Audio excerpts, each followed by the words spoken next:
आजच्या व्हिडिओमध्ये आपण सराव पेपर 8 जो की अंकगणित या भागातील घटक क्रमांक 10 परिमिती आणि क्षेत्रफळ या घटकावर आधारित हा पेपर आहे। तर यामध्ये आपण जे प्रश्न आहेत त्याचं विश्लेषण व स्पष्टीकरण पाहणार आहोत। तर प्रश्न क्रमांक 1, ज्याची परिमिती 720 मीटर असेल अशा चौरसाकृती मैदानाचे क्षेत्रफळ किती। बघा, आपल्याला परिमिती दिलेली आहे 720 मीटर आणि आपल्याला त्याच आता ही परिमिती कोणाची आहे, चौरसाकृती मैदानाची। कारण चौरसाकृती मैदानाची परिमिती दिलेली आहे आणि त्या मैदानाचे क्षेत्रफळ विचारलेले आहे। अर्थात आपल्याला चौरसाकृती मैदानाचे क्षेत्रफळ अर्थात जे चौरस आकार असणारे जे काही मैदान, चौरसाकृती असणारे मैदान असू द्या, हाल असू द्या किंवा शेत असू द्या, तर चौरसाकृती असणारी जे काही जागा जो काही भूखंड असतो तर त्याचे क्षेत्रफळ काढताना आपण चौरसाकृतीचे क्षेत्रफळ अर्थात चौरसाकृती मैदानाचे क्षेत्रफळ काढताना आपल्याला त्याचे सूत्र आपल्याला माहिती आहे, ते आहे बाजू गुणिला बाजू किंवा बाजूचा वर्ग। कारण आपल्याला परिमिती दिलेला आहे आणि आपल्याला चौरसाकृती मैदानाचे क्षेत्रफळ काढण्यास सांगितले आहे। परंतु क्षेत्रफळासाठी आपल्याला बाजू माहिती असणे आवश्यक आहे, परंतु आपल्याला इथे बाजू दिलेली नाही। परंतु त्या चौरसाकृती मैदानाची परिमिती दिलेली आहे, ती 720 आहे। तर आपल्याला परिमिती दिलेली आहे, या परिमितीवरून आपण आधी बाजू काढणार। तर ते चौरसाची परिमिती आपल्याला चौरसाकृती जे मैदानाची परिमिती आहे ते देऊन आहे। आणि परिमितीचं सूत्र काय आहे, जे चौरसाकृतीची परिमिती असते, चौरसाकृती असणारा भूखंड असू द्या, जमीन, मैदान जे काही असू द्या, तर चौरसाची परिमिती काढायची असल्यास तुम्हाला माहिती आहे का 4 गुणिला बाजू हे त्याचं सूत्र आहे। परंतु आपल्याला चौरसाला 4 बाजू असतात, पण एक बाजू आपल्याला इथे दिलेली नाही। परंतु आपल्याला 4 गुणिला बाजूला गुणल्यानंतर येणारे उत्तर अर्थात तुम्हाला उत्तर दिलेलं आहे ते 720 मीटर दिलेलं आहे। अर्थात यावरून आपण बाजू काढू शकतो। तर एक बाजू काढण्यासाठी आपण डावी बाजू बरोबर उजवी बाजू या संकल्पनेनुसार आपण या 720 या संख्येला आपण 4 ने भागणार आणि 4 ने भागल्यास उत्तर 180 मीटर येणार। याचाच अर्थ त्या चौरसाची एक बाजू आहे 180 मीटर। म्हणून आपण चौरसाकृती त्या मैदानाचे क्षेत्रफळ आपण आता काढणार। त्यासाठी आपण 180 गुणिला 180 करणार किंवा 18चा वर्ग, तर 18चा वर्ग ते 324 आणि त्यानंतर ते 2 शून्य समोर लिहायचे। याचा अर्थ या प्रश्नाचे योग्य उत्तर आहे पर्याय क्रमांक सी। आणि क्षेत्रफळ म्हटलं आहे तर तो क्षेत्रफळ मीटरचा वर्ग असतो किंवा चौमीटर या प्रकारे लिहिला जातो। म्हणून या प्रश्नाचे योग्य उत्तर आहे पर्याय क्रमांक सी। यानंतर प्रश्न क्रमांक 2 बघा, प्रश्न क्रमांक 2, आयताकृती अर्थात आयत आकृती असणाऱ्या खेळाच्या मैदानाची लांबी शोधा। आपल्याला आयताकृती खेळाच्या मैदानाची लांबी शोधायची आहे, ज्याचे क्षेत्रफळ 480 चौरस मीटर आहे। बघा, क्षेत्रफळ हे चौरस मीटर मध्ये किंवा मीटरचा वर्ग यामध्ये असतो आणि रुंदी 16 मीटर आहे। बघा, तर यामध्ये आपल्याला या प्रकारे एक आयताकृती मैदान आहे असे समजून घ्यायचे आहे। आणि जे आयताकृती मैदान असते, जे आयत असणारे जो भूखंड असतो त्याला लांबी व रुंदी असते। परंतु इथे आपल्याला रुंदी दिलेली आहे, ती आहे 16 मीटर आणि लांबी आपल्याला शोधायची आहे। आपल्याला लांबी माहिती नाही, आपल्याला लांबी शोधायची आहे, परंतु आपल्याला क्षेत्रफळ दिलेलं आहे। प्रश्न नीट एकदा वाचून घ्या। आयताकृती खेळाच्या मैदानाची लांबी शोधा, ज्याचे क्षेत्रफळ 480 चौरस मीटर आहे। अर्थात आपल्याला आयताकृती मैदानाचे क्षेत्रफळ दिलेले आहे म्हणून आपण आयताचे क्षेत्रफळ या सूत्राचा वापर करणार आहे. तर आयताचे क्षेत्रफळ, कारण की ते आयताकृती असणारं मैदान आहे आणि आयताकृती असणारे कोणतीही भूखंड किंवा काही पण असू द्या, त्याचं सूत्र आहे क्षेत्रफळ काढताना लांबी गुणिला रुंदी. आणि यामध्ये आपल्याला याचं उत्तर दिले आहे, अर्थात 480 क्षेत्रफळ 480 चौरस मीटर किंवा आपण मीटर वर्ग या प्रकारे लिहू शकतो. आणि हे क्षेत्रफळ जे उत्तर आहे ते लांबी आणि गुणिला लांबीला रुंदीने गुणाकार केल्यानंतर आलेले उत्तर आहे. परंतु आपल्याला इथे लांबी दिलेली नाही आहे, तर आपण लांबी आहे त्याच ठिकाणी ठेवणार, सूत्रामध्ये लिहिणार आणि रुंदी मात्र दिलेली आहे. याचा अर्थ पर्यायातील असं कोणती संख्या आहे, अर्थात पर्यायात देखील लांबी दिलेली असणार, तर पर्यायातील असं कोणती संख्या आहे ज्याला 16 ने गुणल्यास उत्तर 480 येणार. तर आपण इथे देखील उजवी बाजू बरोबर डावी बाजू या संकल्पनेनुसार आपण लांबीला इथेच ठेवणार आणि 16 हे गुणाकारामध्ये आहे, तर या इकडे आल्यास डावीकडे ते गुणाकाराचे भागाकार होते, ते तुम्हाला माहिती आहे. आणि रुंदीने क्षेत्रफळाला भाग देणार, 16 एके 16 3 48, अर्थात लांबी हे आहे हे 30 मीटर असणार आहे. म्हणून या प्रश्नाचे योग्य उत्तर आहे पर्याय क्रमांक बी, 30 मीटर हे याचे उत्तर राहील. यानंतर प्रश्न क्रमांक 3, एका आयताकृती शेताची एकूण क्षेत्रफळ, बघा आयताकृती असणारे शेत आहे, त्याचे क्षेत्रफळ दिलेले आहे 750 चौरस मीटर आणि त्याची लांबी 30 मीटर आहे. बघा आधीच्या याच्यात क्षेत्रफळ दिलेले होते आणि रुंदी दिलेली, लांबी विचारली होती, परंतु इथे आपल्याला लांबी दिलेली आहे सोबतच क्षेत्रफळ दिलेलं आहे, पण ते आयताकृती असणारे शेत आहे. जर शेताभोवती, तर जे आयताकृती शेत आहे त्या शेताभोवती कुंपण घालण्याचा दर रुपये 6.50 प्रति मीटर, बघा प्रति मीटर असेल तर कुंपणासाठी लागणारा खर्च किती? अतिशय सोपा हा प्रश्न आहे. आपल्याला इथे क्षेत्रफळ दिलेले आहे, परंतु आपण जेव्हा कुंपण घालत असतो तेव्हा कुंपण घालताना आपण जो आयताकृती शेत आहे त्याच्या कडेला अर्थात त्यांच्या बाजूला आपण कुंपण करत असतो. आणि क्षेत्रफळ कधी काढतो, जेव्हा आपल्याला फरशाची संख्या किंवा एखादी भिंत रंगवण्याचं या प्रकारे जर प्रश्नात उल्लेख आला तर त्यावेळी आपण क्षेत्रफळाचा वापर करत असतो. तर आपल्याला आधी या आयताकृती शेताची परिमिती माहिती असणे आवश्यक आहे. आणि आयताची परिमिती याचे सूत्र आणि आयताचे क्षेत्रफळ याचं देखील सूत्र आपल्याला माहिती असणे गरजेचे आहे. इथं बघा एका आयताकृती शेताचे एकूण क्षेत्रफळ दिलेले आहे आणि त्याची लांबी दिलेली आहे, म्हणजे इथे रुंदी दिलेली नाही आणि रुंदीचा उपयोग आयताच्या परिमितीमध्ये आपल्याला येतोच.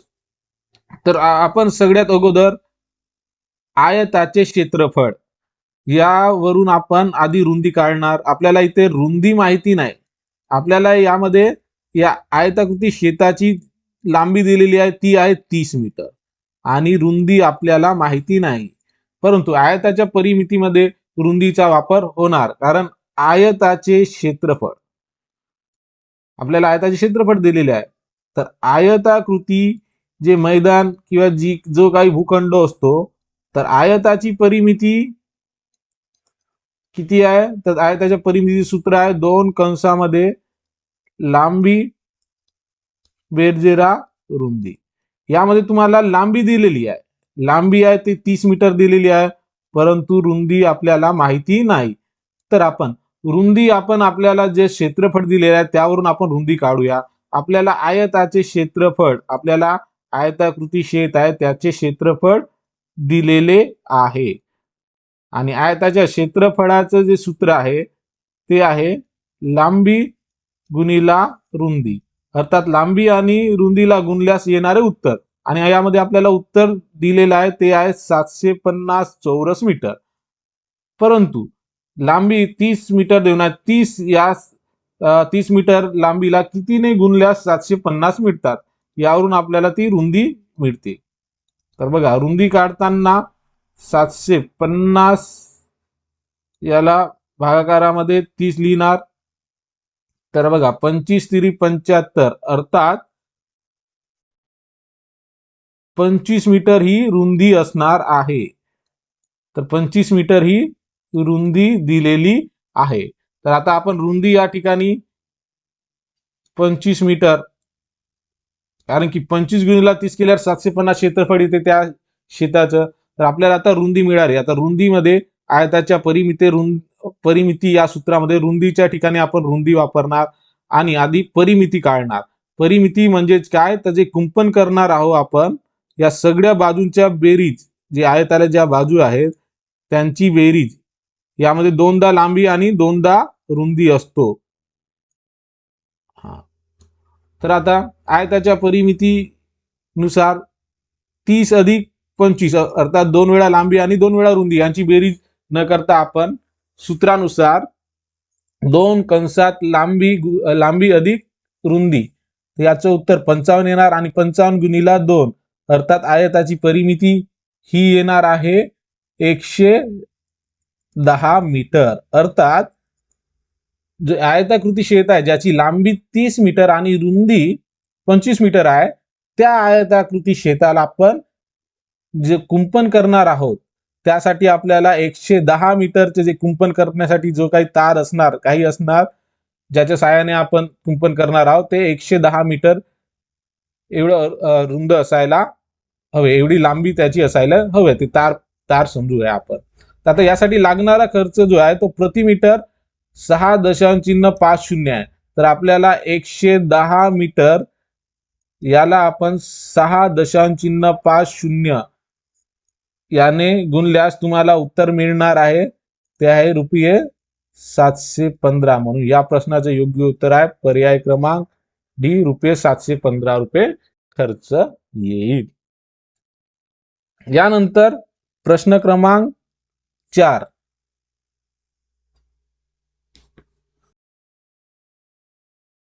आयताकृती खोलीची परिमिती 350 मीटर आहे. बघा, जी खोली आहे ती आयत आकृती आहे आणि त्याची परिमिती दिलेली आहे. परिमिती म्हणलं तर चारही बाजूंची बेरीज, परंतु त्यामध्ये 2 वेळा लांबी आणि 2 वेळा रुंदी आहे. त्याचे उत्तर आपल्याला दिलेले आहे.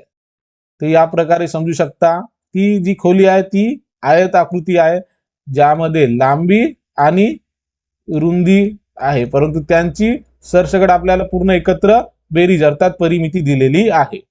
जर खोलीची रुंदी 75 मीटर असेल, बघा आता रुंदी दिलेली आहे त्या आयताकृती खोलीची, ती आहे 75 मीटर. तर खोलीचे क्षेत्रफळ शोधा. आता आपल्याला परिमिती दिली आहे आणि परिमिती आणि रुंदी दिली आहे, तर सगळ्यात अगोदर आपल्याला लांबी काढावी लागणार आणि त्यानंतर त्या खोलीचे क्षेत्रफळ काढावे लागणार.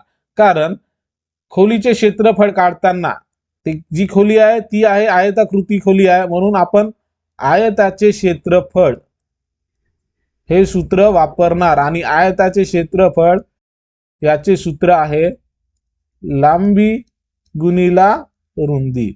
यामध्ये आपल्याला लांबी माहिती नाही आहे परंतु रुंदी माहिती आहे, ते आहे 75 मीटर. परंतु आपल्याला लांबी काढायची आहे आणि आपल्याला क्षेत्रफळ सुद्धा दिलेले नाही, परंतु आपल्याला त्या आयताकृती खोलीची परिमिती दिली आहे. परिमिती वरून आपण लांबी काढणार. तर परिमितीचं सूत्र आपल्याला माहित आहे, आयताकृती खोलीची परिमिती अर्थात आयताची परिमिती. तर आयताची परिमिती याचे सूत्र आपल्याला माहिती आहे, ते आहे 2 कंसात लांबी बेरजेस रुंदी. तर यानुसार आपण आधी लांबी काढूया. आपल्याला लांबी माहिती नाही, रुंदी दिलेली आहे, रुंदी आहे 75 मीटर आणि आपल्याला डायरेक्ट याचे उत्तर दिलेले आहे, ते आहे 350. यामध्ये देखील उजवी बाजू बरोबर डावी बाजू या संकल्पनेनुसार हा 2 गुणाकारामध्ये आहे. इकडे दिशा बदलल्यास डावीकडील अंक जो गुणाकारामध्ये आहे तो उजवीकडील किंवा उजवीकडील अंक डावीकडे गेल्यास तो गुणाकारातील अंक भागाकारामध्ये जाणार. अर्थात 350 भागीला 2 केल्यास जे उत्तर आहे ते लांबी अधिक रुंदी अर्थात 75 ही रुंदी आणि त्यास लांबी जे काय आहे त्याचं उत्तर असणार आहे, कारण आपण दोन इकडे गुणाकारातील यामध्ये भागाकारात नेलेला आहे. तर यामध्ये याचे उत्तर येणार भागाकार केल्यास 175 अर्थात लांबी आणि रुंदी यांची बेरीज 175 यायला हवी. तर आपल्याला यावरून लांबी काढता येणार. आता इथे 175 उत्तर आलेलं आहे. यामधून 75 इकडे बेरजेमध्ये आहे, इकडे गेल्यास ते वजाबाकीमध्ये जाणार, तर होणार लांबी 100 मीटर. कारण की तुम्ही बघा 100 अधिक 75 175 चे 2 अर्थात 175 दुने 350 होणार. यावरून आपल्याला लांबी आता मिळालेली आहे ती आहे 100 मीटर. तर आता आपण क्षेत्रफळाच्या सूत्रात, कारण आपल्याला त्या खोलीचे क्षेत्रफळ विचारले आहे, परिमिती दिलेली आहे, सोबतच रुंदी दिली आहे, म्हणून आपल्याला या सूत्रावरून आपल्याला आधी लांबी काढायची होती. त्यानुसार आपण सूत्रानुसार लांबी काढलं होतं. आता लांबीच्या ठिकाणी आपण लांबी 100 मीटर ठेवणार आणि रुंदी आहे ती 75 मीटर. तर बघा याचे उत्तर 75 1 75 आणि समोर 2 शून्य आणि क्षेत्रफळ हे मीटर, चौ मीटर किंवा मीटरचा वर्ग यामध्ये असते. म्हणून या प्रश्नाचं योग्य उत्तर आहे पर्याय क्रमांक सी. यानंतर प्रश्न क्रमांक 5.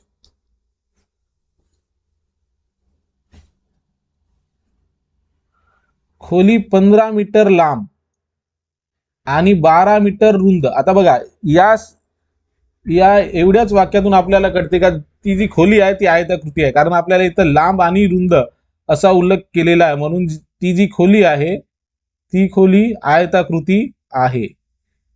या प्रकारे ती खोली आयताकृती आहे, ज्यामध्ये आपल्याला लांबी दिलेली आहे. लांबी दिलेली आहे ती आहे 15 मीटर आणि रुंदी देखील दिलेली आहे ती आहे 12 मीटर. तर खोली 15 मीटर लांब आणि 12 मीटर रुंद असल्यास ₹3 प्रति चौरस मीटर दराने आयताकृती खोलीत गालीचा घालण्याची किंमत शोधा. बघा आता आपल्याला गालीचा घालायचा आहे त्या खोलीला, संपूर्ण या खोलीला गालीचा घालायचा आहे, अर्थात जे या खोलीचे क्षेत्रफळ असणार त्याला आपण संपूर्ण गालीचा घालणार आहोत. अर्थात आपल्याला या खोलीचे आधी क्षेत्रफळ काढावे लागणार, कारण कुंपण असतं तर आपण परिमिती समजलं असतं, कारण कुंपणाच्या वेळी फक्त त्या कडेला त्या बाजूलाच आपण कुंपण करत असतो आणि क्षेत्रफळ कधी आपल्याला क्षेत्रफळाचा वापर कधी करायचा असतो, जेव्हा गालीच्या जे लागणाऱ्या फरशा किंवा त्या भिंतीला रंगवायचे असते त्यावेळी आपण क्षेत्रफळ या सूत्राचा वापर करत असतो. तर आता इथे आपण ते आयताकृती असणारी खोली आहे, म्हणून आपण त्या आयताचे क्षेत्रफळ हे सूत्र वापरूया. आणि आयताचे क्षेत्रफळ आहे लांबी गुणिला रुंदी, ज्यात आपल्याला लांबी दिलेली आहे 15 मीटर आणि रुंदी देखील दिलेली आहे ती आहे 12 मीटर. तर 15 गुणिला 12 केल्यास उत्तर येणार 180, परंतु हे क्षेत्रफळ आहे म्हणून ते चौ मीटर किंवा मीटरचा वर्ग. आता या 180 चौरस मीटर, तर याला आता आपल्याला या क्षेत्रफळ या एवढ्या संपूर्ण जागेला आपल्याला गालीचा घालायचा आहे त्या खोलीमध्ये. तर आपल्याला जे काही किंमत लागत आहे प्रति मीटर, प्रति चौरस मीटर 3 रुपये लागत आहे, म्हणून आपण 180 चौरस मीटर या संपूर्ण जागेस या एवढ्या क्षेत्रफळाला आपण 3 रुपये प्रति खर्चाने किती रुपये किंमत लागेल ते काढणार, त्यासाठी आपण गुणाकार करणार, कारण 1 मीटरची किंमत दिलेली आहे. त्यासाठी 180 चौरस मीटर साठी रुपये लागणार 540. गुणाकार केल्यानंतर ही किंमत आपल्याला मिळणार ती आहे पर्याय क्रमांक ए मध्ये, म्हणून या प्रश्नाचे योग्य उत्तर आहे पर्याय क्रमांक ए. यानंतर प्रश्न क्रमांक 6. 25 मीटर बाय 10 मीटरच्या सभागृहाला मडवण्यासाठी 5 मीटर बाजू असलेल्या, बघा 5 मीटर बाजू असलेल्या चौकोनी आकाराच्या किती फरशा लागतील. परत एकदा तुम्हाला आधीच सांगितलं त्यानुसार जेव्हा फरशा किंवा त्यामध्ये गालीच्या किंवा जेव्हा आपल्याला त्या भिंतीला कलर रंगवायचा असतो त्यावेळी आपण ते क्षेत्रफळ या सूत्राचा वापर करणार आहोत आणि त्यासाठी आपल्याला ते खोलीचा आकार काय आहे ते माहिती असणे अत्यंत आवश्यक आहे. त्यासाठी प्रश्न नीट समजून घ्यावा. यामध्ये बघा 25 मीटर गुणिला 10 मीटर, याचा अर्थ लांबी गुणिला रुंदी, अर्थात ती जी खोली दिलेली आहे ती आयताकृती आहे हे आपल्याला यावरून समजते.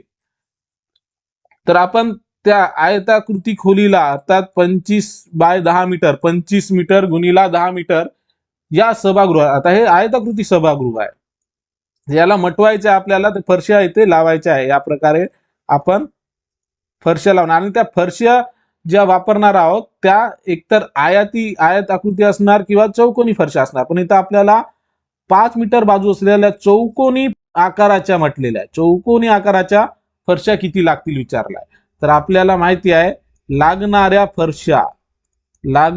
फरशा काढायचे असेल तर यासाठी सूत्र आहे का जे काही सभागृह किंवा जो काही हाल किंवा जे काही शेत जमीन किंवा जो काही हाल असणार त्याचे क्षेत्रफळ काढणार आणि त्या जागेस आपल्याला फरशा लावायच्या आहेत तर त्या जागेचे क्षेत्रफळ भागीला त्या एक फरशीचे क्षेत्रफळ करणार, त्यावरून आपल्याला लागणाऱ्या फरशा याचे उत्तर मिळणार. तर बघा यासाठी ते जे सभागृह आहे ते आयताकृती सभागृह आहे म्हणून आयताकृती सभागृहाचे क्षेत्रफळ, आयताकृती सभागृहाचे क्षेत्रफळ आणि जी फरशी आहे त्या फरशी ती चौकोनी देखील राहू शकते आणि आयताकृती देखील राहू शकते. पण इथे चौकोनी आकाराच्या म्हटलेल्या आहे आणि त्यामध्ये 5 मीटर बाजू असलेल्या, अर्थात जे चौकोनी फरशी आहे फरशीचे क्षेत्रफळ, आणि ती फरशी आहे चौकोनी फरशी आहे म्हणून चौकोनाकृती फरशीचे क्षेत्रफळ अर्थात चौकोनाचे क्षेत्रफळ फरशीचे क्षेत्रफळ आपण हे सूत्र वापरणार आहोत. तर आयताचे क्षेत्रफळ काढताना लांबी गुणिला रुंदी, अर्थात आपल्याला प्रश्नामध्ये 25/10 मीटरचा सभागृह आहे आणि जी फरशीचे जे फरशी आहे ती चौकोनाकृती आहे आणि चौकोनाकृती फरशी म्हटल्या म्हणून बाजू गुणिला बाजूचा वर्ग, अर्थात बाजू गुणिला बाजू किंवा बाजूचा वर्ग, अर्थात एक बाजू 5 मीटरची आहे तर याचे उत्तर 5 गुणिला 5 करणार, तर याचे उत्तर येणार 250 मीटर. बघा यामध्ये एकक देखील सारखे असणे आवश्यक आहे. यामध्ये जे आहे लांबी रुंदी मीटर मध्ये दिली आहे आणि बाजू देखील मीटर मध्ये, म्हणून आपण त्याचं आहे ते तसंच ठेवणार. पण कधी कधी तुम्हाला इथं मीटर आणि सेंटीमीटर मध्ये देखील तुम्हाला जी बाजू दिलेली असते त्यावेळेस तुम्हाला जे सेंटीमीटर मध्ये जी बाजू आहे त्याला मीटर मध्ये देखील रूपांतर करावे लागणार. बघा हे 25 मीटर वर्ग क्षेत्रफळ आहे तर ते मीटरचा वर्ग आहे. बघा 25 एके 25 हे मीटर आता कटणार कारण लागणारा फरशा विचारला आहे म्हणून या प्रश्नाचे योग्य उत्तर आहे का एकूण फरशा लागतील, म्हणून या प्रश्नाचे योग्य उत्तर आहे पर्याय क्रमांक ए 10. त्यानंतर प्रश्न क्रमांक 7, 60 चौरस मीटर क्षेत्रफळ मापाच्या खोलीला फरशी घालताना, बघा फरशी घालायची आहे, फरशी घालताना लागणाऱ्या 20 सेमी बाजू असणाऱ्या चौरसाकृती फरशांची संख्या किती असेल. याच्या अगोदर प्रश्न पाहिलेला होता सभागृह आहे ते आयताकृती होते आणि त्यामध्ये लागणारी जी फरशी होती ते देखील चौकोनाकृती होती, परंतु इथे जे आहे जे क्षेत्रफळ दिलेले आहे ते डायरेक्ट उत्तर दिलेले आहे आपल्याला आणि ते जे 60 चौरस मीटर क्षेत्रफळ मापाची जी खोली आहे ती चौकोनाकृती देखील असू शकते किंवा आयताकृती देखील असू शकते, कारण आपल्याला डायरेक्ट उत्तर दिलेलं आहे.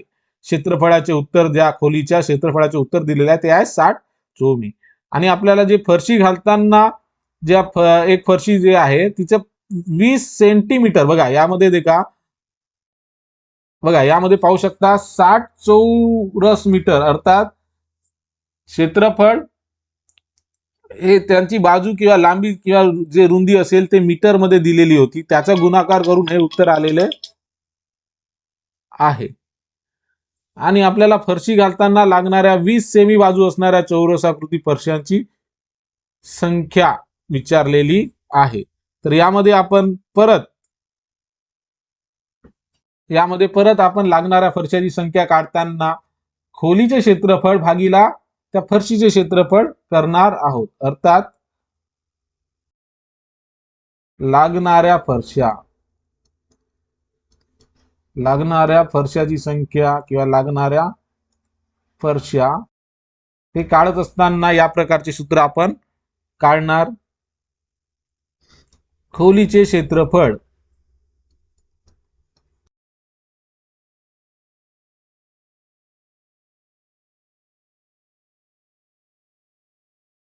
भागीला आणि जी फरशी आहे ती चौरस आकृती आहे, अर्थात चौरसाकृती फरशीचे क्षेत्रफळ. आता ही फरशी कधी कधी आयताकृती देखील राहू शकते, त्यासाठी मग आयताकृती फरशीचे क्षेत्रफळ अर्थात आयत आकृतीचे क्षेत्रफळ काढणार आहोत. तर आपल्याला चौरसाकृती फरशीचे क्षेत्रफळ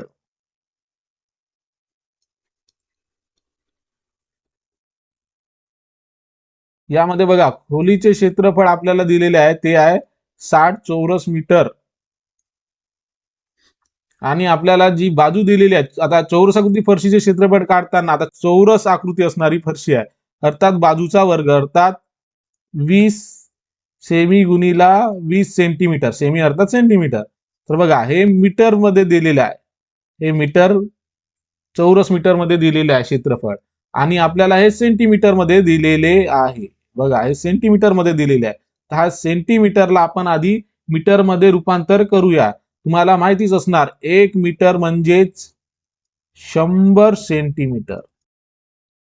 त्यावरून 20 सेंटीमीटर अर्थात 20 सेंटीमीटर याला मीटर मध्ये रूपांतर करायचे असल्यास 100 ने भागावे. तर या 20 सेंटीमीटरचे रूपांतर मीटर मध्ये करताना 100 ने भागल्यास 0.2 मीटर हे होणार. तर आता बघा मीटर सेंटीमीटरचे मीटर मध्ये आधी एककाचे रूपांतर करावे, कारण गुणाकार आणि भागाकार करताना आपल्यास एकक हे समान करावाच लागतो. तर बघा इथे 60 मीटर वर्ग क्षेत्रफळ जे आहे खोलीचे 60 मीटर वर्ग आहे आणि आता आपण जी फरशी आहे ती सेंटीमीटर मध्ये दिलेली आहे, ते मीटर मध्ये केल्यानंतर याचे रूपांतर आता बघा 0.2 गुणिला 0.2 मीटर वर्ग उत्तर येणार याचं. तर यामध्ये बघा 60 भागाकारामध्ये 0.04 मीटर वर्ग पण आपल्याला लागणाऱ्या फरशी आहे, तर 60 भागीला 0.04 केल्यास तुम्हाला उत्तर मिळेल 1500 अर्थात 1500 फरशा लागतील. म्हणून या प्रश्नाचे योग्य उत्तर आहे पर्याय क्रमांक बी हे उत्तर होय. त्यानंतर प्रश्न क्रमांक 8.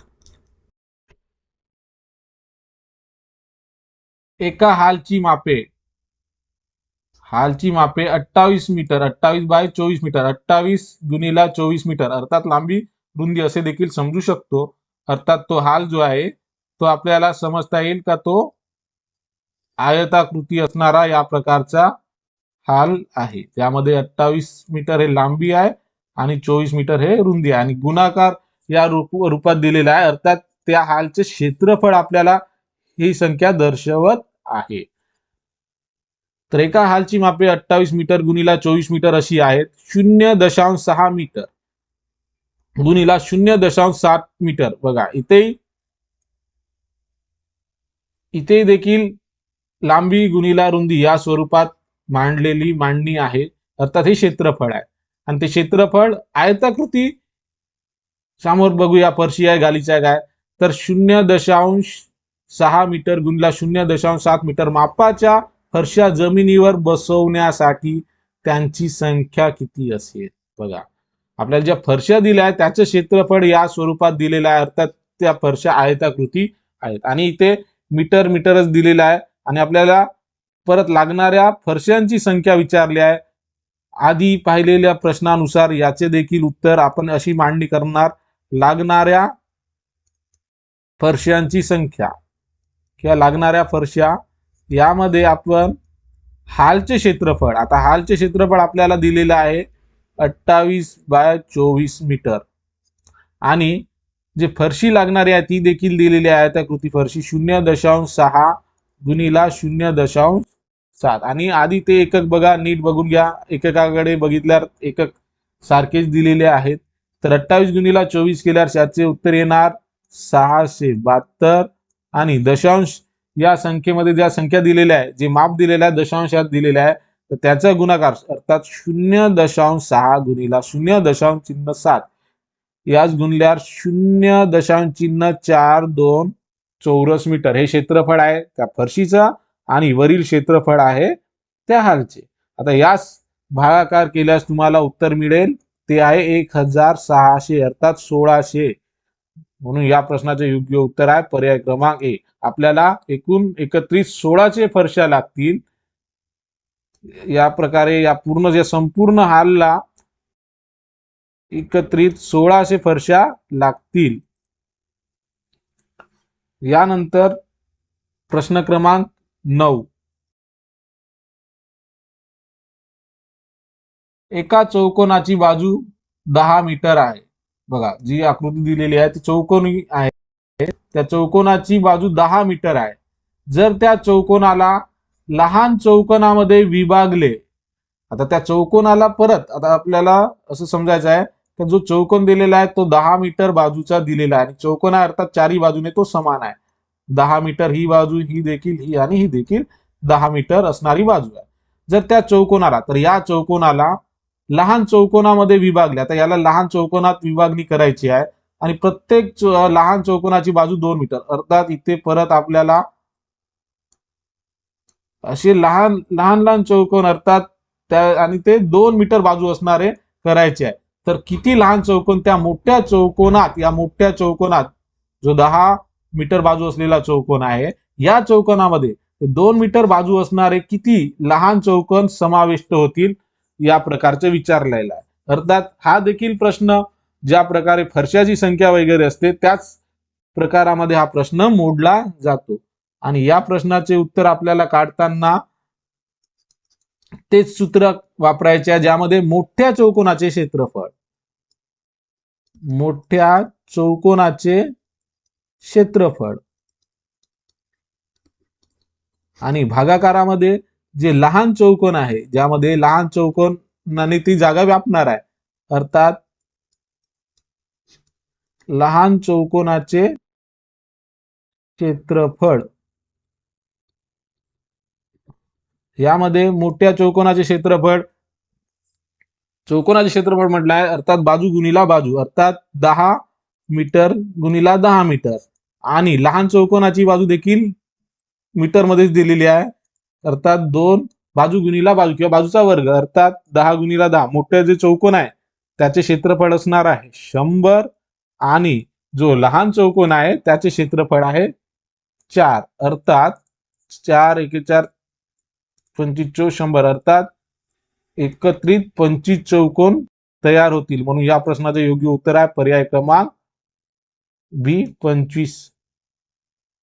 प्रश्न क्रमांक 10.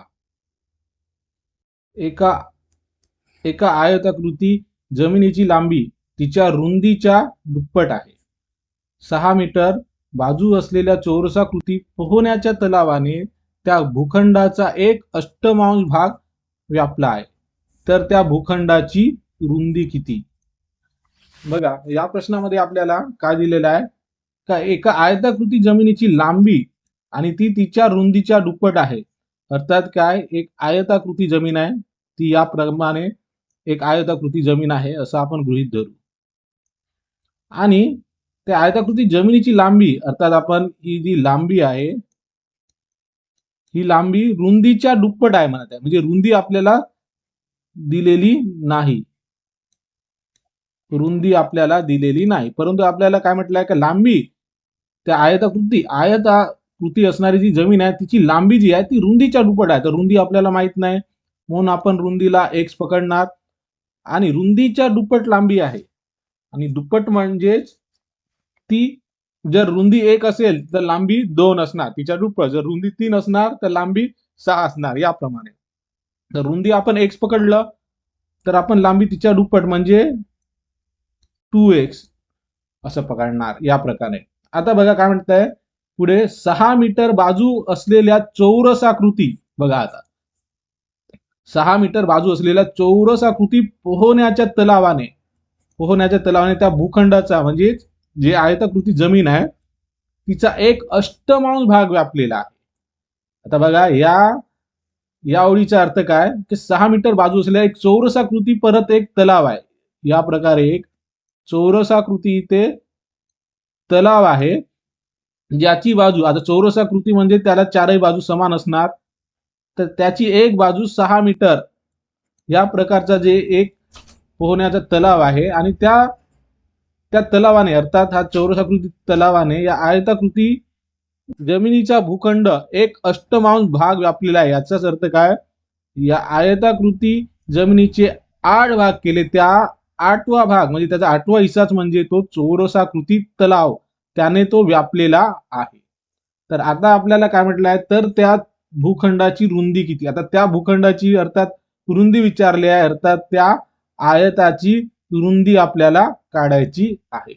इथपर्यंत प्रश्न नीट समजला असेल तर बघा पुढे. आता या प्रश्नाचं उत्तर सोडवताना आपल्याला काय करावं लागणार, सगळ्यात अगोदर आपल्याला इथे व्यापलेली आहे हा शब्द वापरलेला आहे, अर्थात आपल्याला त्याचे क्षेत्रफळ आयताकृती जमिनीचे क्षेत्रफळ आपल्याला काढावं लागणार. तसेच आपल्याला त्या चौरसाकृती जे पोहण्याचा तलाव आहे त्याचे सुद्धा क्षेत्रफळ काढावं लागणार. तर सगळ्यात अगोदर आपण त्या चौरसाकृती तलावाचे क्षेत्रफळ काढूया, है ना. चौरसाकृती जे तलाव आहे त्याचे क्षेत्रफळ काढूया, कारण इथे बाजू दिलेली आहे आणि चौरसाचे क्षेत्रफळ म्हणजे बाजूचा हा वर्ग असतो आणि चौरसाचे क्षेत्रफळ काढताना जी बाजू आहे, बाजू सुद्धा दिलेली आहे, ती बाजू आहे 6 मीटर. तर क्षेत्रफळ किती होणार, चौरसाचे क्षेत्रफळ होणार 36 चौरस मीटर होईल. तर आता बघा याचाच अर्थ काय, जो तलाव आहे तो 36 चौरस मीटर या जागेत आहे आणि हे 36 चौरस मीटर म्हणजेच त्या आयताकृती मैदानाचा 8वा भाग आहे, कारण एक अष्टमांश म्हटलेला आहे, बरोबर आहे. तर एक अष्टमांश भाग म्हणजे हा चौरसाचे क्षेत्रफळ, याने हा जो जमिनीचा जो भूखंड आहे, जो आयताकृती जमिनीचा जो भूखंड आहे तो 8वा हिस्सा म्हणजेच त्याचा तो तलाव याने तो व्यापलेला आहे. तर आता बघा आपण आता आयताकृती जमिनीचे क्षेत्रफळ काढूया, म्हणजे त्या भूखंडाचे क्षेत्रफळ काढूया. आता आयताकृती जो भूखंड आहे त्याचे क्षेत्रफळ काढूया. तर आयताकृती भूखंडाचे क्षेत्रफळ अर्थात आयताकृती असणारे याचे क्षेत्रफळ काढताना आपल्याला सूत्रामध्ये लिहावं लागणार लांबी गुणिला रुंदी, परंतु आपल्याला लांबी पूर्णपणे दिलेली नाही, परंतु लांबी रुंदीच्या दुप्पट आहे, अर्थात आपण 2x घेतलेली आहे गुणिला रुंदी आपण x पकडली आहे, तर याचा गुणाकार केल्यास 2x चा वर्ग त्याचे क्षेत्रफळ येणार. परंतु आता आपल्याला बघा परत एका आयताकृती जमिनीची लांबी तिच्या रुंदीच्या दुप्पट आहे. 6 मीटर बाजू असलेल्या चौरसाकृती पोहण्याच्या तलावाने त्या भूखंडाचा अर्थात त्या आयताकृती जमिनीचा भूखंडाचा जो भूखंड म्हणजे ते जमीन, तर त्या आयताकृती भूखंडाचा एक अष्टमांश अर्थात 1/8 भाग व्यापला आहे. तर त्या भूखंडाची रुंदी किती आहे, तर अर्थात आपल्याला जो चौरसाचे जे क्षेत्रफळ आहे त्याचे 8 पट अर्थात आयताचे क्षेत्रफळ होणार, कारण इथे आपल्याला स्पष्टपणे उल्लेख केला आहे की जो चौरसाकृती जो पोहण्याचा तलाव आहे, हा जो तलाव आहे या तलावाने अर्थात या तलावाने त्या भूखंडाचा अर्थात जे आयताकृती जमीन आहे त्या जमीन अर्थात इथं भूखंड हा शब्द वापरला आहे, त्या भूखंडाचा एक अष्टमांश भाग व्यापलेला आहे, म्हणजे या 8 भागापैकी हा तलावाचा एक भाग इथं आपल्याला दिलेला आहे. आणि आपल्याला चौरसाचे क्षेत्रफळ माहिती आहे, यानुसार आपण आयताचे क्षेत्रफळ देखील काढू शकतो, ते म्हणजे चौरसाकृती तलावाचे 8 पट केल्यास आयताचे क्षेत्रफळ मिळणार, जे की आहे 36 गुणिले 8 केल्यावर 288 येणार, अर्थात आयताचे क्षेत्रफळ हे 288 चौरस मीटर होणार.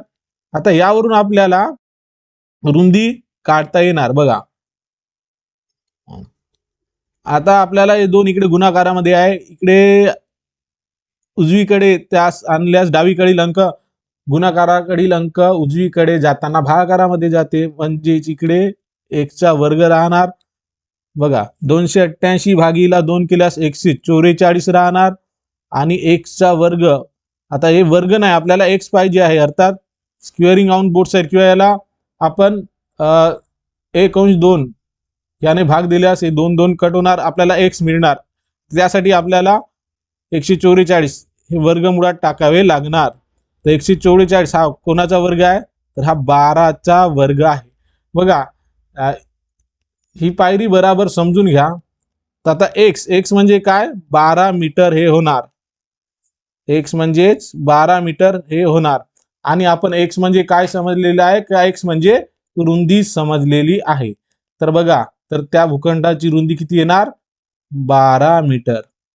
आणि लांबी रुंदीच्या डबल म्हणजे 12चे दुप्पट केल्यास 24 मीटर येणार. आणि बघा 12 गुणिला 24 केल्यास 288 चोमी हे आयताचे क्षेत्रफळ येते, जे की त्याच्या 8 पट, जे पोहण्याचा तलाव आहे त्याच्या 8 पट आहे. अर्थात आपण असं सुद्धा म्हणू शकतो का चौरस जे आहे, जो चौरसाकृती तलाव आहे तो 8व्या भागामध्ये आहे. म्हणून या प्रश्नाचे योग्य उत्तर आहे, त्याची रुंदी किती आहे, तर ती आहे त्या आयताकृती भूखंडाची रुंदी ही 12 मीटर होय. म्हणून या प्रश्नाचे योग्य उत्तर आहे पर्याय क्रमांक डी. यानंतर प्रश्न क्रमांक 11. एका आयताकृती जमिनीची लांबी तिच्या रुंदीच्या दुप्पट आहे.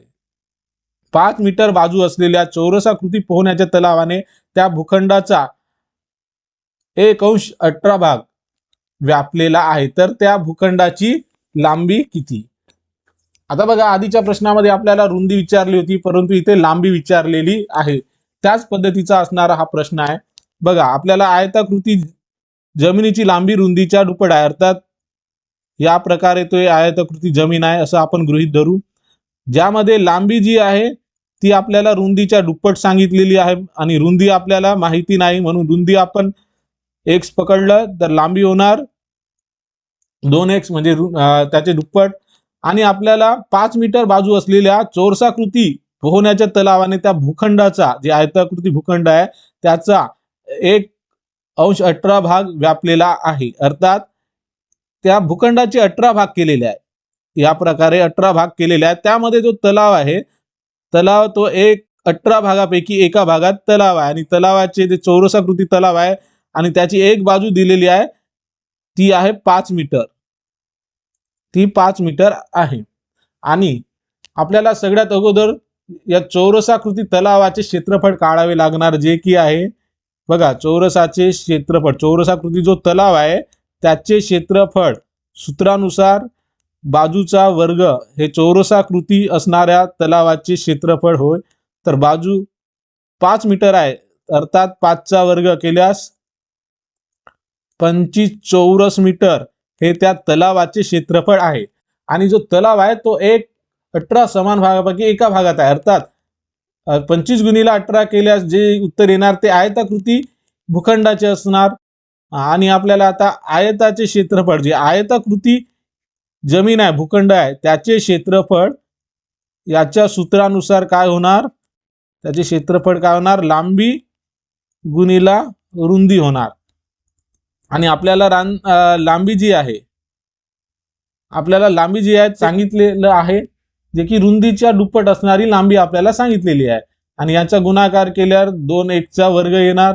आणि क्षेत्रफळ जे आहे त्याचे ते चौरसाच्या क्षेत्रफळाच्या 18 पट आहे असं समजू शकतो, कारण की ते 18 भागापैकी एक भाग म्हणजे पोहण्याचा तलाव जो की चौरसाकृती आहे आणि त्याचे चौरसाकृतीचे क्षेत्रफळ जे आहे तलावाचे ते 25 मीटर आहे.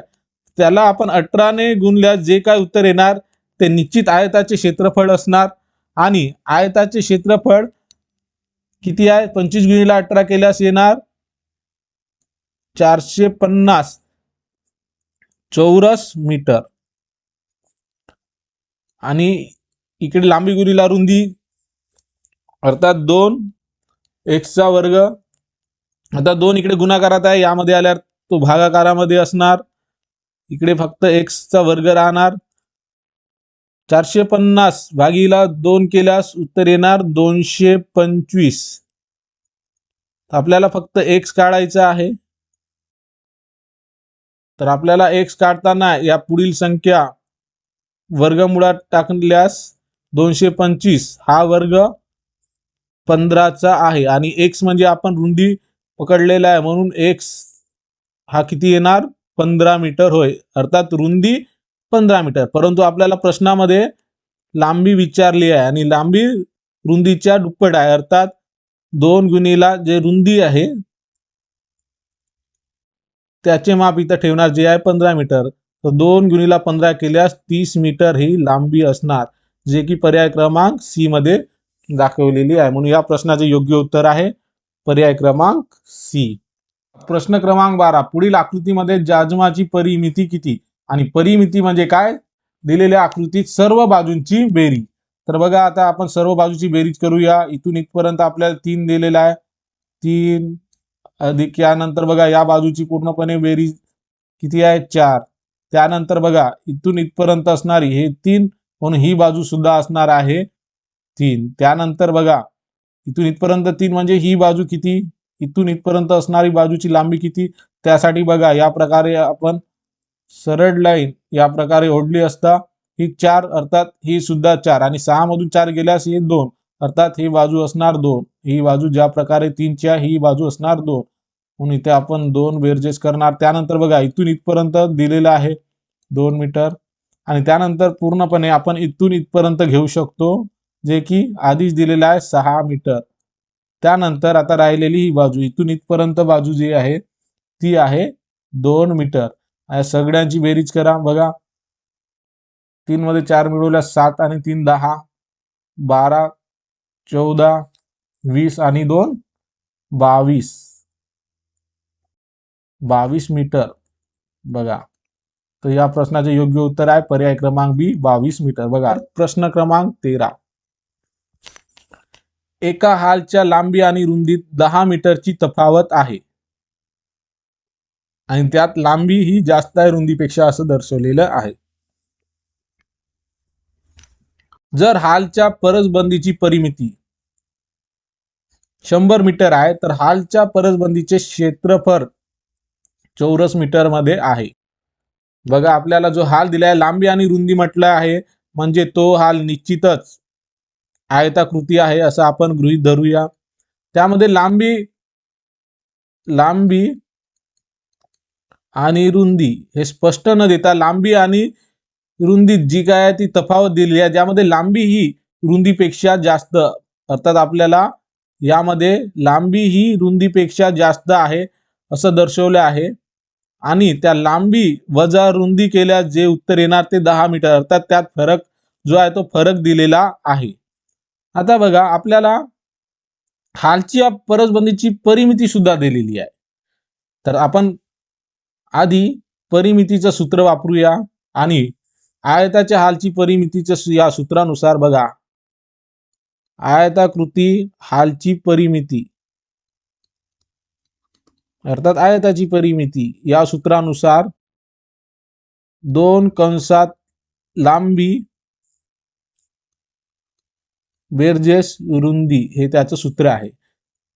परिमिती दिलेली आहे त्या हालच्या परसबंदीची अर्थात या पूर्ण याचे परिमिती जी आहे ती दिलेली आहे ती आहे 100 मीटर.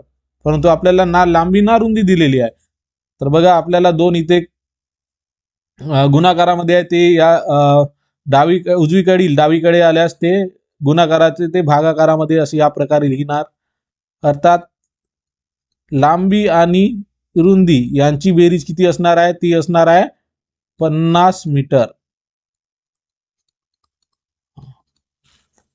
परंतु आपल्याला त्यातील फरक दिलेला आहे अर्थात लांबी आणि रुंदीमध्ये 10चा फरक असायला हवा आणि यानुसार आता आपण लांबी आणि रुंदी काढू शकतो. बघा आता या प्रकारचं गणित तुम्हाला आठवत असणार की दोन संख्यांची बेरीज आणि फरक दिलेला असेल, त्यापैकी एक संख्या मोठी असेल किंवा एक संख्या लहान असेल तर लहान किंवा मोठी संख्या शोधा. या प्रकारचं हे गणित, त्या गणितानुसार आपण हा प्रश्न सोडवणार आहोत. कारण इथे आपल्याला दोन संख्या नाही, परंतु त्या दोन एक वेगवेगळे जे काही बाजू आहेत, तर लांबी आणि रुंदी त्यांची बेरीज दिलेली आहे. परत त्यातील फरक सुद्धा दिलेला आहे आणि त्यातील मोठी संख्या म्हणा किंवा मोठी जी बाजू आहे ती लांबी आहे. अर्थात लांबी काढताना अर्थात किंवा मोठी संख्या काढताना आपण जे सूत्र वापरतो ते वापरणार. आणि यामध्ये आता मोठी संख्या दिलेली नाही, परंतु मोठ्या संख्येऐवजी लांबी अर्थात मोठी जी बाजू आहे ती लांबी आपल्याला दर्शवली आहे. आणि लांबी काढण्यासाठी आपण या सूत्राचा वापर करणार, ते आहे बेरीज.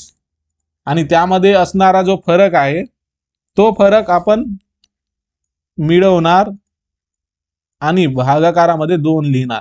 जसं आपण दोन संख्याची बेरीज दिलेली असते आणि फरक दिलेला असतो, त्यापैकी लहान संख्या शोधताना बेरीज वजा फरक भागाकारामध्ये 2, कारण ते दोन संख्यांची बेरीज असते. त्याचप्रमाणे इथे दोन बाजूंची बेरीज दिलेली आहे, त्यामध्ये लांबी ही मोठी आहे आणि रुंदी लहान आहे. तर त्या सूत्रानुसार या सूत्रानुसार आपण लांबी काढणार आहोत. आपल्याला बेरीज 50 मीटर दिलेली आहे, लांबी आणि रुंदीतील फरक 10 दिलेला आहे आणि भागाकारामध्ये 2, कारण लांबी आणि रुंदी हे दोनच बाजू दिलेली आहे, त्यांचीच बेरीज आहे.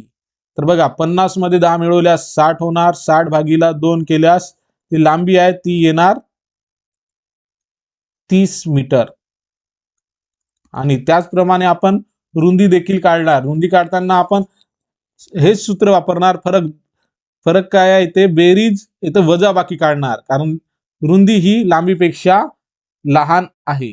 तर बघा आता रुंदी आपण डायरेक्ट काढूया. रुंदी काढताना बेरीज ही 50 दिलेली आहे, 50 वजा जो फरक आहे तो 50 मधून 10 गेल्या 40 आणि 40 वजा आपलं 40 भागीला 2 केल्यास उत्तर येते 20. अर्थात रुंदी ही 20 मीटर असेल. आणि बघा प्रश्नानुसार लांबी ही रुंदीपेक्षा जास्त आहे, याच्यातील 10 मीटरची तफावत आहे.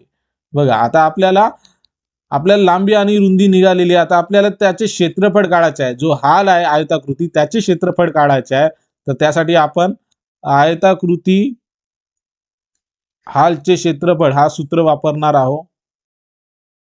आयताकृती हालचे क्षेत्रफळ हे सूत्र वापरूया, ज्यामध्ये लांबी गुणिला रुंदी. आता आपल्याला लांबी पण मिळाली आहे ती 30 मीटर आणि रुंदी पण मिळाली आहे 20 मीटर. अर्थात 30 गुणिला 20 केल्यास 600 चौरस मीटर हे उत्तर येईल, जे की पर्याय क्रमांक डी मध्ये दिलेले आहे. इथे प्रश्न नीट वाचून समजून घ्या. इथे आपल्याला फक्त त्या हालची लांबी आणि रुंदीतील 10 मीटरची तफावत दिलेली आहे. त्यामध्ये लांबी ही रुंदीपेक्षा मोठी आहे असं आपल्याला सांगितलेलं आहे, उल्लेख केलेला आहे. हालच्या परसबदलीची परिमिती अर्थात जो हाल आहे याच्या पूर्ण बाजूंची बेरीज किती होते ती एकत्र दिलेली आहे. आणि परिमितीच्या सूत्रावरून आपण ते लांबी आणि रुंदीतील बेरीज काढलं. त्यानुसार आपण सूत्रानुसार जी लांबी मोठी आहे अर्थात रुंदीपेक्षा मोठी आहे, अर्थात आपण हे सूत्र बेरीज आणि त्यातील जो फरक दिलेला होता 10 मीटर त्याचा उपयोग करून लांबी आणि रुंदी काढला आहे. त्यामध्ये रुंदी आपल्याला 20 मीटर मिळालेली आहे आणि लांबी ही रुंदीपेक्षा जास्त, कारण आपल्याला प्रश्नामध्ये उल्लेख केलाच आहे आणि त्यामध्ये लांबी रुंदीपेक्षा जास्त आहे. तर त्यानुसार आपल्याला आता क्षेत्रफळ काढायचे होते, त्यासाठी लांबी आणि रुंदीचा वापर करून क्षेत्रफळाचे सूत्रानुसार काढलं आहे, जे की पर्याय क्रमांक डी आलेले आहे. त्यानंतर प्रश्न क्रमांक 14. एक तार 3.1 मीटर लांब आहे. तिचे 2 तुकडे होतात. बघा 2 तुकडे होतात. एक तुकडा दुसऱ्या तुकड्यापेक्षा 7.10 मीटर मोठा आहे. मोठ्या तुकड्याची लांबी आहे. बघा आता यापूर्वी झालेला प्रश्न त्यासारखाच हा देखील प्रश्न आहे, पण थोडा वेगळा. परंतु आपण याच प्रश्नाचे जे उत्तर सोडवणार आहोत, जे दोन संख्यांची बेरीज म्हटलाय त्यातील फरक म्हटलाय, या प्रकारे हा प्रश्न देखील सोडवणार. परंतु इथे आपल्याला एक तार आहे, समजा या प्रकारची ती तार दिलेली आहे आणि त्या तारेची एकत्रित लांबी जी आहे 3.1 छेद आहे. तिचे 2 तुकडे होतात. आता बघा हे जे तारेचे तुकडे करताना आपण एकतर समान तुकडे करणार किंवा एक मोठा एक लहान एक मोठा किंवा दुसरा लहान एक मोठा या प्रकारे करणार. आता बघा इथे काय म्हटलं, एक तुकडा दुसऱ्या तुकड्यापेक्षा 7 अंश 10 मीटर मोठा आहे. अर्थात जे ताराचे जे तुकडे केलेले आहेत ते लहान मोठे आहेत. आपण समजूया ताराचे तुकडे केले असता मोठा तुकडा आणि लहान तुकडा असे तुकडे झालेले आहे. आणि आपल्याला इथे एक तुकडा दुसऱ्या तुकड्यापेक्षा अर्थात लहान तुकड्यापेक्षा मोठा तुकडा जो आहे 7 अंश 10 मीटर ने मोठा आहे. अर्थात लहान तुकडा जर x असेल तर मोठा तुकडा हा लहान तुकड्यापेक्षा निश्चितच 7 अंश 10 याने मोठा असणार आहे.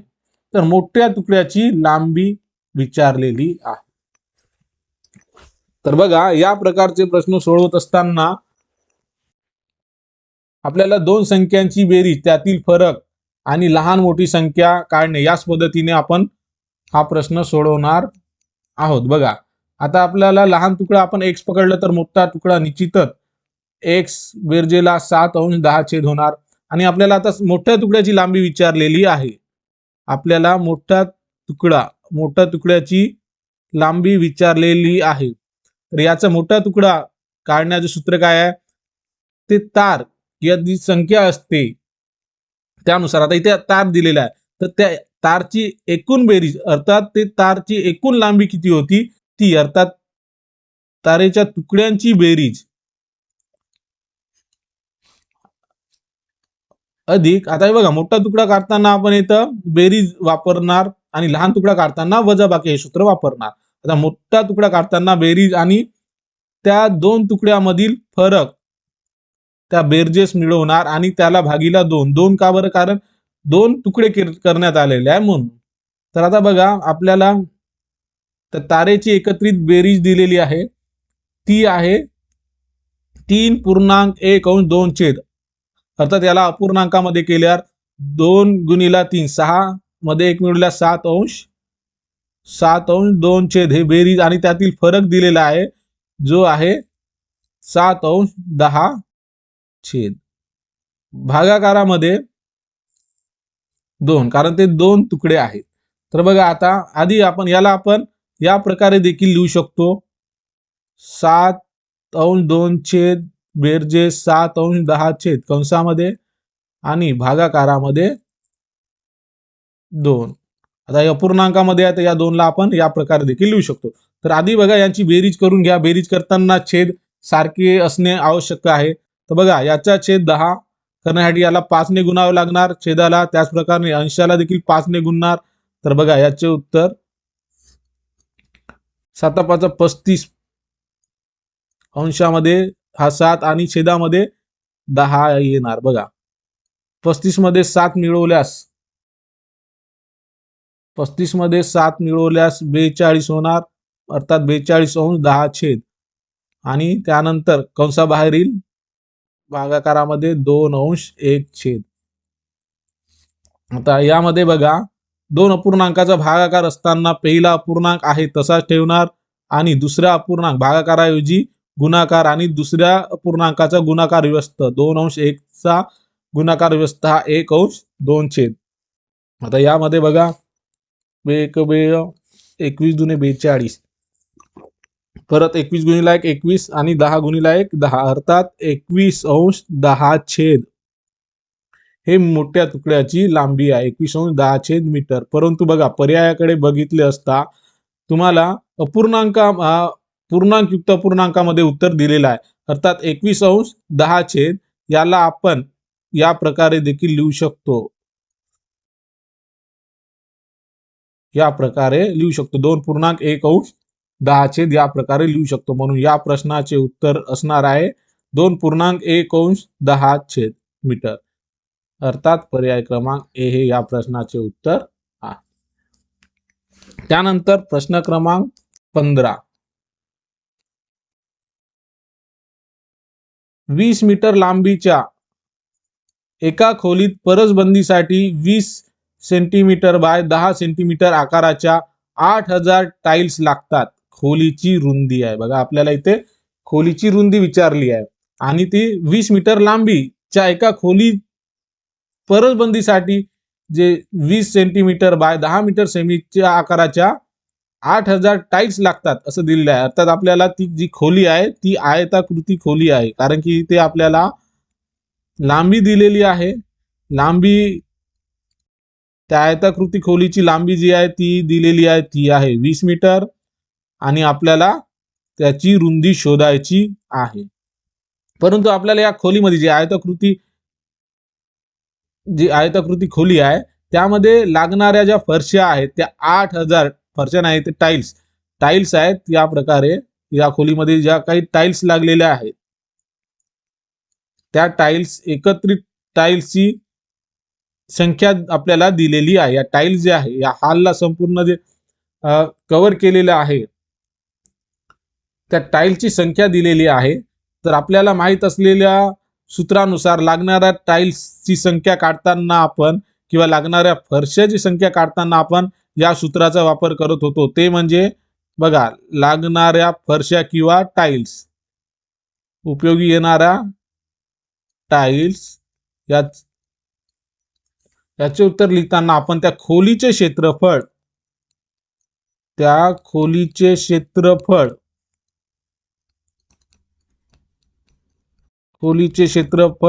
भागीला त्या एका टाइलचे क्षेत्रफळ आहे ना, टाइल्स किंवा फरशीचे क्षेत्रफळ,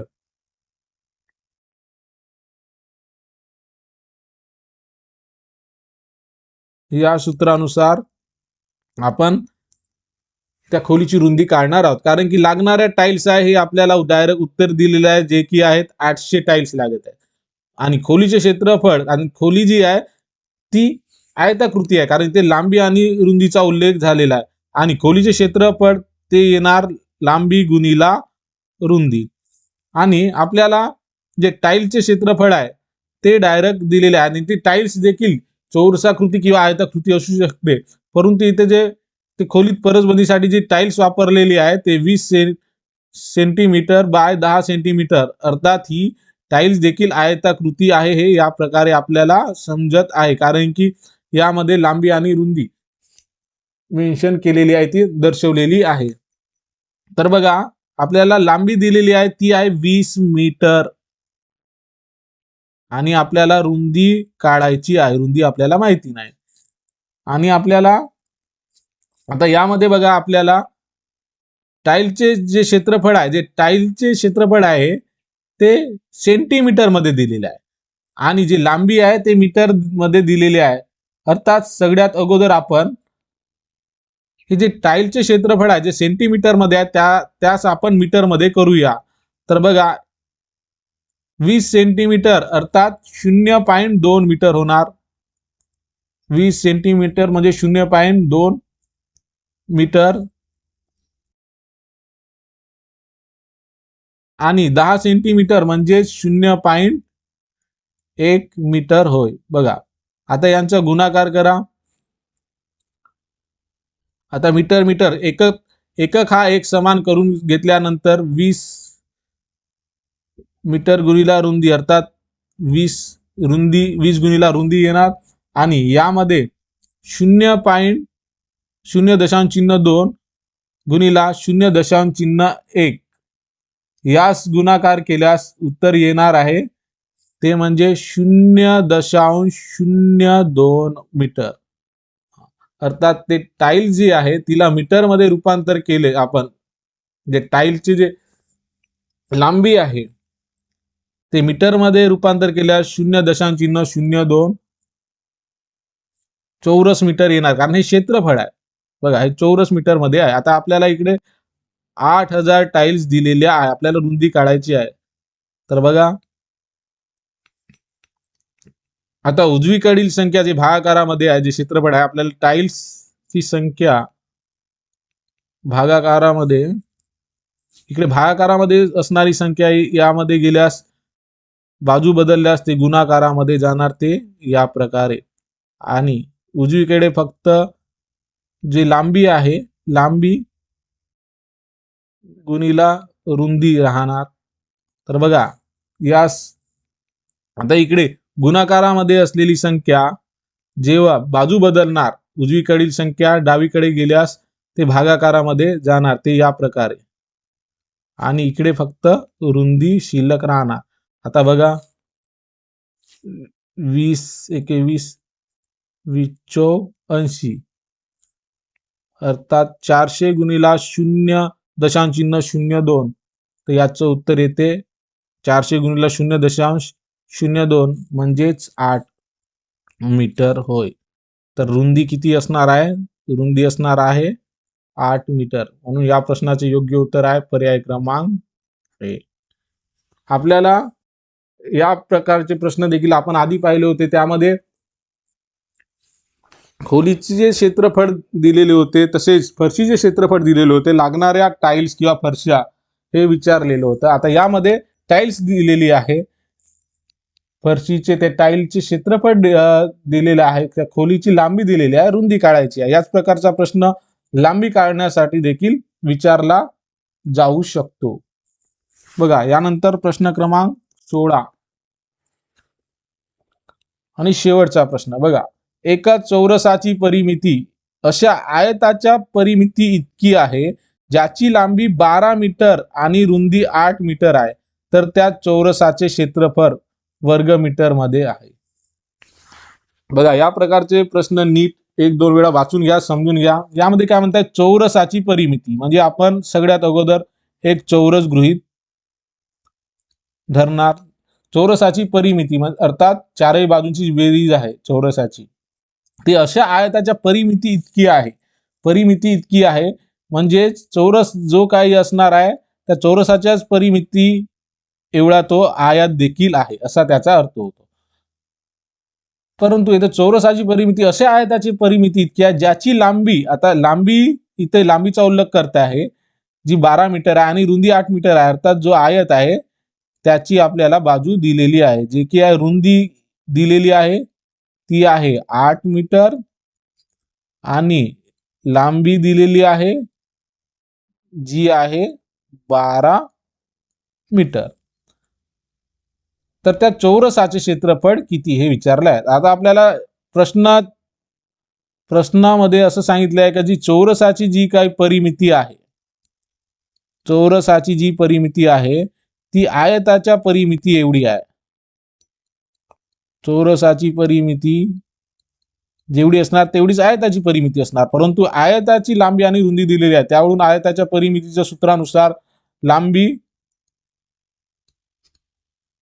2 कंसात लांबी अधिक रुंदी हे झालं आयताच्या परिमितीचे सूत्र. आता सूत्रानुसार आयताची परिमिती काढल्यास 2 कंसात लांबी आपल्याला 12 दिलेली आहे, रुंदी 8 दिलेली आहे. अर्थात 12 अधिक 8, 12 मध्ये 8 मिळवल्यास 20, 20 दुने 40 मीटर हे आयताची परिमिती झाली. अर्थात त्या चौरसाची परिमिती देखील किती व्हायला पाहिजे, ती देखील सांगितलेल्या प्रश्नानुसार एका चौरसाची परिमिती आयताच्या परिमिती इतकी आहे. अर्थात आयताची परिमिती 40 मीटर, तर त्यानुसार चौरसाची परिमिती समान आहे, इतकी आहे असं म्हणताय, म्हणजे ती 40 मीटरच आहे निश्चितच. तर आता आपल्याला चौरसाचे क्षेत्रफळ आणि चौरसाचे क्षेत्रफळ काढताना आपल्याला चौरसाचे क्षेत्रफळ, जे चौरसाकृती जे काही मैदान, तलाव किंवा जी जागा असते किंवा काही पण असू द्या, चौरसाचे क्षेत्रफळ काढत असताना जी चौरसाकृती असणाऱ्या कोणत्याही वस्तूचे क्षेत्रफळ काढत असताना त्याचं सूत्र आपल्याला माहित आहे, ते म्हणजे बाजूचा वर्ग, बाजू गुणिला बाजू. तर आता बघा आपल्याला परिमिती दिलेली आहे चौरसाची, जी आहे 40 मीटर. यावरून आपण चौरसाची एक बाजू काढूया. चौरसाची बाजू काढताना आपण जे परिमिती आहे, चौरसाची परिमितीचं सूत्र आपल्याला माहिती आहे. चौरसाच्या परिमितीचं सूत्र आहे 4 गुणिला बाजू, आणि चौरसाची परिमिती एकत्र दिलेली आहे, ती म्हणजे 40 मीटर. तर बाजू काढताना आपण 40 परिमिती भागिला बाजू जे आहे 4 बाजू आहे, ते भागाकारामध्ये लिहिल्यास आपल्याला एक बाजू माहिती होणार, ते म्हणजे 10 मीटर. आणि चौरसाचे क्षेत्रफळ काढताना जे बाजूचा वापर करावा लागतो, तर आपल्याला एक बाजू 10 मीटर आहे, तर त्या चौरसाची क्षेत्रफळ असणार बाजूचा वर्ग, अर्थात 10 गुणिला 10, अर्थात 100 चौरस मीटर किंवा मीटर वर्ग होय. बघा म्हणून या प्रश्नाचे योग्य उत्तर आहे पर्याय क्रमांक सी.